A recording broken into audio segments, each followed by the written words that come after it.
La définition du Big Data semble parfois complexe. Simplifions celle-ci en la rendant concrète, c'est-à-dire en lui donnant du sens dans le monde de l'entreprise. Le Big Data, c'est ce foisonnement de défis posés par l'avalanche de données auxquelles répondent de très nombreuses solutions techniques. Voyons ce que ces innovations proposent et qui, in fine, devront servir les innovations de l'entreprise.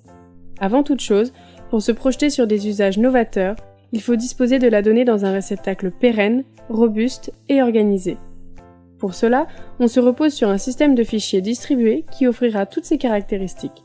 Qu'il soit HDFS, le système d'Hadoop, ou bien S3 chez AWS, ou encore Google Cloud Storage ou Azure Blob Storage, ils partagent des caractéristiques essentielles.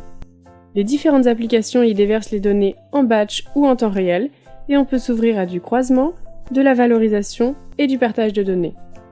Entreposer ces informations ne suffit pas, il faut en extraire de la valeur et on s'expose à plusieurs problèmes, qui sont la diversité des formats, la variété des contenus, les données techniques, données clients, logs, ou encore le volume que représentent ces données, des gigaoctets, des téraoctets, etc. Alors pour profiter de la puissance dont on dispose, les processeurs étant rassemblés dans notre cluster de machines, on va s'appuyer sur les outils à même d'en tirer parti. Les solutions sont alors Spark ou Thèse, mais on utilisera également des outils de plus haut niveau, qui sont plus conviviaux, comme ceux fournis par Talend ou Informatica. C'est grâce à eux que nous allons extraire, rapprocher, transformer les informations à disposition. En amont, on aura effectué le raccordement de notre puits de données à notre data lake.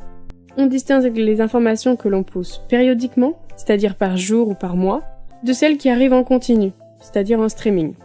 Dans le premier cas, donc périodiquement, on utilisera des outils tels que Scoop, qui permet la copie de bases de données, Flume, Gobelin pour la partie open source, ou bien un ETL du marché pourvu des connecteurs I2.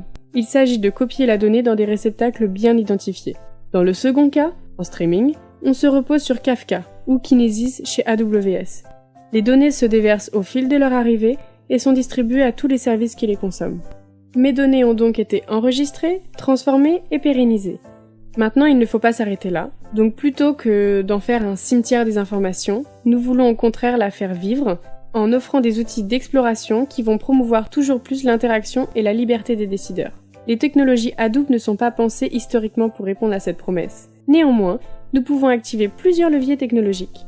Tout d'abord, utiliser des moteurs SQL, dédiés à la performance tels Impala ou Hive LLAP, sur des structures compressées en colonnes telles Parquet, ORC ou Kudu. Deuxièmement, mettre en œuvre des cubes avec Kylin, capables de précalculer d'innombrables mesures.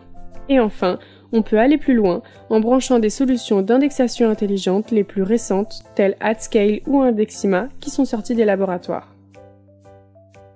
À travers cette vidéo, nous venons de voir à quel point le Big Data est une richesse inépuisable, à condition bien sûr d'avoir les bonnes pratiques et les bons outils.